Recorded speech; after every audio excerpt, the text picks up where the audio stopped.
Hello, gorgeous, amazing, beautiful people of the internet. My name is Lacey and welcome to my YouTube channel, Bookshelves and Beyond. It's my wrap-up time for March. I have had a rather busy March. In fact, I didn't expect myself to be so busy in March, but it was very busy, and then I was unwell for a little bit and I was very run down and fatigued, and I didn't end up doing any content then. So busy, unwell, run down, that's what I've been lately. So I only managed to cram in 4 books and I was definitely slumped. So these books took way too long to get through, longer than I would normally have took to get through them, but it's fine. March is over, we're gonna reset in April and hopefully I can read at least double that. I'm keeping my fingers crossed anyway, but we'll see. So yeah, wrap up time, sit back with a drink, hope you enjoy me rambling about a bunch of books that I've read this month. So the first book that I finished in March was a book called Taken by a Sinner by Michelle Hurd. Now I read this on my Kindle, so I will put a little image of the cover, what it's supposed to look like here. This is a mafia romance series. This is the first one in the series. They are all standalones, however I'm not sure whether they're linked at all. If you can read them in order, you might as well. They're all on Kindle Unlimited. If you watched my Kindle Unlimited video, then you'll know that already. But yeah, I read Taken by a Sinner. It was awfully spicy, a lot of romance, and it was basically just about the spice. There was a bit of plot, a tiny bit of plot in there, but it was a bit loose and it was a bit not quite tied together. I think it was mostly just a book for the romance and spice element, which is fine, you know. There's books out there that are for that and they're for someone. I don't think I was in the mood for that particular book at the time. I've read books like that I love, but I wasn't in the mood for it, and I think that's why I ended up giving it 4 instead of 5 stars, because there wasn't really anything wrong with the book. But yeah, it was a mafia romance. I think it was Greek mafia, and the main female within the book ends up with the main male in the book, who is the mafia don guy, the head of the Greek mafia. They end up falling in love with each other and mafia stuff happens. There's a war going on at the time, and there's a lot of war type things going on. So the plot was very, very loose. It was mostly just about the spice element. But it was an alright book. There wasn't anything wrong with it. The writing style was very easy to digest. It was dual POV, which I love dual POV. My favourite types of books are dual POV because they're just, for me, a lot easier to read. I end up reading them a lot quicker as well. So that's all I have to say about that book. It was a very, even though I gave it 4 stars, it was still very like middle of the park. It was, I'd recommend it if someone came to me asking for a very specific type of mafia romance. But would I remember this book specifically years down the line? Not really. So that was that really. Now the second book that I read, and I was torn between a 4-star and 5-star, and I ended up going for a 4-star. However, loved this book still, was The Flatshare by Beth O'Leary. And this book was so good, and I'm annoyed that I slumped during this, because I feel like if I was more in the mood for a book like this, I would have finished it within 24 hours. This was great though. This was about Tiffy, who, this has now been made into a series, which is why it's got the people on the front. But this is about Tiffy and Leon. Tiffy was looking for a new flat to rent. She had to move out of her ex-boyfriend's flat, she was holding on to their relationship, and he comes home one day with a new girlfriend. So she's like, oh right, I have to sort out my own life, I have to get up and leave. She tries to find a flat to rent in the heart of London, but everything's so expensive and there's only like 2 options under her price range, and she ends up going for a Flatshare. So she shares a bed with Leon. However, his shifts are during the night and her shifts are during the day, so they never actually interact with each other. They're never in the flat at the same time, but they share the bed. And they end up leaving notes between each other so that when the other one gets home, there's like notes and they talk through these notes. And it was really heartwarming, and I absolutely loved this book. I fell in love with the characters. Leon is such a sweetheart. He's such a green flag. There was not a bad bone in his body. He was so good. There was points in the story where you would expect them to have written him a certain type of way and to have behaved a certain type of way, but he didn't. And it was great, because usually reading romance sort of books, the guys are like actually quite mean and they're actually quite possessive and stuff, but he was so lovely and it was so sweet and heartwarming, and I absolutely recommend this book to anyone who wants heartwarming romance. There is a little tiny bit of spice, but it's more talk about it than actual actions than anything. They don't actually go into detail or anything like that, so if you're not into like the spicy sort of elements in some of these romance books, then this is probably a safe one to pick up.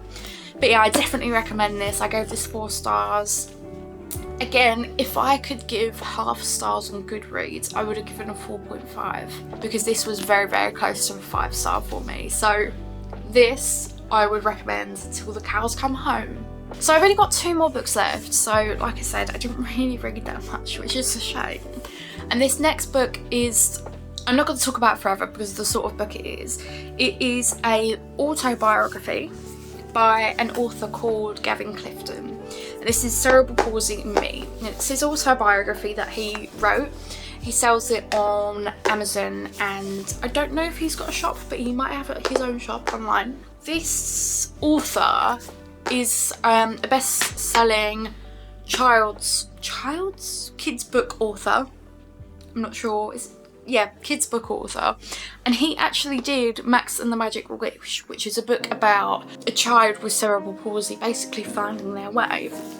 And this author has cerebral palsy, and this whole autobiography talks about him, his life, not just the cerebral palsy, but obviously a huge part of it is him dealing with it and him going through life with cerebral palsy and how he deals with it, and how, you know, the obstacles that he had to overcome to get to where he is today, to just become an author, which obviously was his dream. And this really, really opened my eyes up to disabilities in a modern world. He obviously talks about a lot of the technologies that we have these days that allow things like speech to be a lot easier for him, because he's also got a speech impediment.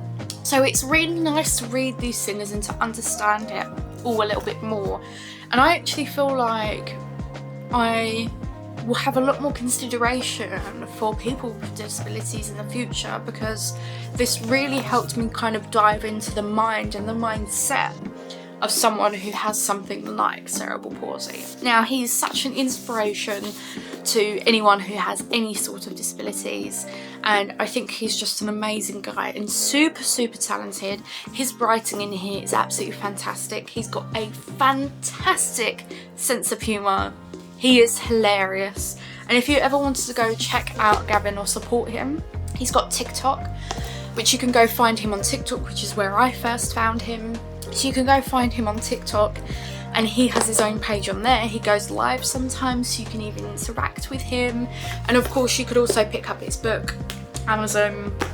You can pick up the ebook as well if you wanted. But I just thought this was an incredible read, and it is really, really made me look at life in a different way. And I think that this is definitely a good read for anyone. And of course, I gave it 5 stars.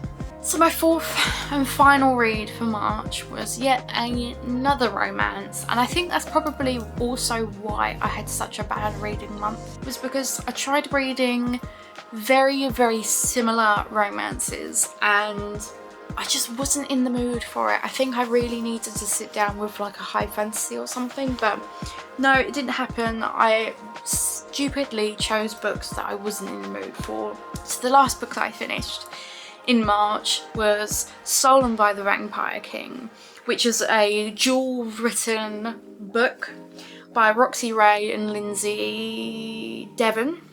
I've spoken about the first one before. I can't remember if I've spoken about the second one. Possibly on my Kindle Unlimited. However, I finished this in March. I gave this 3 stars because it wasn't as good as the first and it was too long. It got very boring and it got very repetitive. I won't go too much into the plot. The first book is the whole series is a romance between a human and a vampire king. The second book is obviously a bit more into the story than that. It was very repetitive, a lot of conveniences. It was the main character, so the female character, very annoying. She was so infuriating in this book for some reason. She's all of a sudden become extremely annoying. She did things that were really dumb. I'm just sitting there as a reader, you're sitting there thinking, there are vampires and wolf shifters, and that's what you decide to do. As a human female, that's what you do. And you're kind of sitting there thinking, this is almost borderline stupid, it's almost borderline silly, because who in their right mind would do that? It was so frustrating. And so that's why I only gave it 3 stars.